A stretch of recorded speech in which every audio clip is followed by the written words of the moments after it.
ये एक काल्पनिक कहानी है और दिल को गहराइयों तक छू जाने वाली।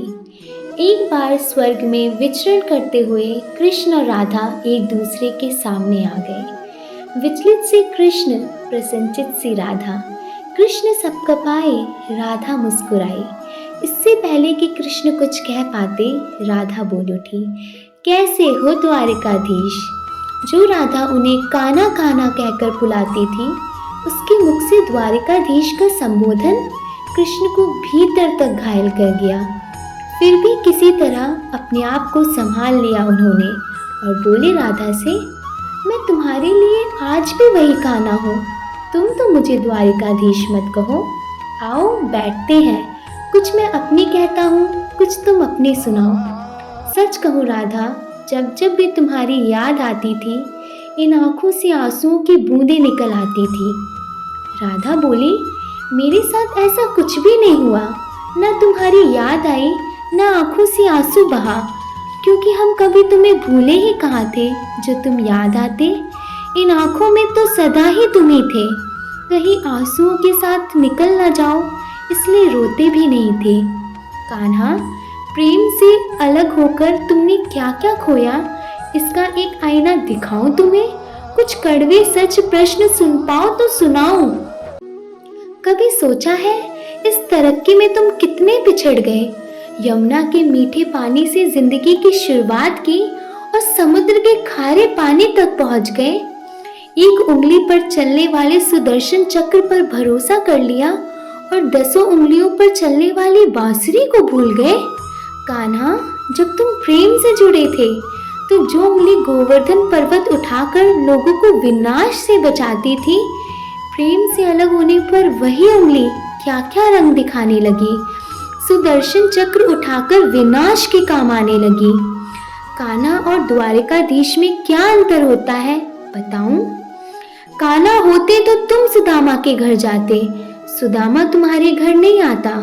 युद्ध में और प्रेम में यही तो फर्क होता है। युद्ध में आप मिटाकर जीतते हैं और प्रेम में आप मिटकर जीतते हैं। कान्हा, प्रेम में डूबा हुआ इंसान दुखी तो रह सकता है, पर किसी को दुखी नहीं कर सकता। आप तो कई कलाओं के स्वामी हो, स्वप्न दूर दृष्टा हो, गीता जैसे ग्रंथ के दाता हो, पर आपने ये क्या निर्णय लिया? आपने अपनी पूरी सेना कौरवों को सौंप दी और अपने आप को पांडवों के साथ कर लिया। सेना तो आपकी प्रजा थी, राजा तो पालक होता है, उसका रक्षक होता है। आप जैसे महाज्ञानी उस रथ को चला रहे थे जिस पर बैठा अर्जुन आपकी प्रजा को ही मार रहा था। अपनी प्रजा को मरते देख आप में करुणा नहीं जगी, क्योंकि आप प्रेम से शून्य हो चुके थे। आज भी धरती पर जाकर देखो, आपकी द्वारिकाधीश वाली छवि को ढूंढते रह जाओगे। हर जगह, हर मंदिर में मेरे साथ ही खड़े नजर आओगे। मैं जानती हूँ कान्हा, लोग गीता के ज्ञान की बात करते हैं, उसके महत्व की बात करते हैं, पर धरती के लोग युद्ध वाले द्वारिकाधीश पर नहीं, प्रेम वाले कान्हा पर भरोसा करते हैं। गीता में मेरा दूर दूर तक नाम नहीं है, पर आज भी लोग उसके समापन पे राधे राधे कहते हैं। ये कहानी काल्पनिक जरूर है, पर इसके भीतर छिपी सीख बहुत महत्वपूर्ण है। श्री कृष्ण के पास कभी किसी प्रश्न का उत्तर ना हो, ऐसा तो हो ही नहीं सकता, परंतु राधा द्वारा लगाए गए प्रश्न चिन्हों पर कान्हा मौन रहे। यही तो है प्रेम में समर्पण का भाव।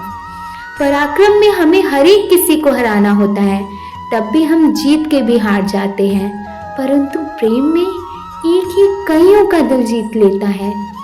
सही कहा है कि छोटी सी उंगली पर पूरा गोवर्धन पर्वत उठाने वाले भगवान श्री कृष्ण छोटी सी बांसुरी को दोनों हाथों से पकड़ते थे। जय श्री कृष्णा। राधे राधे।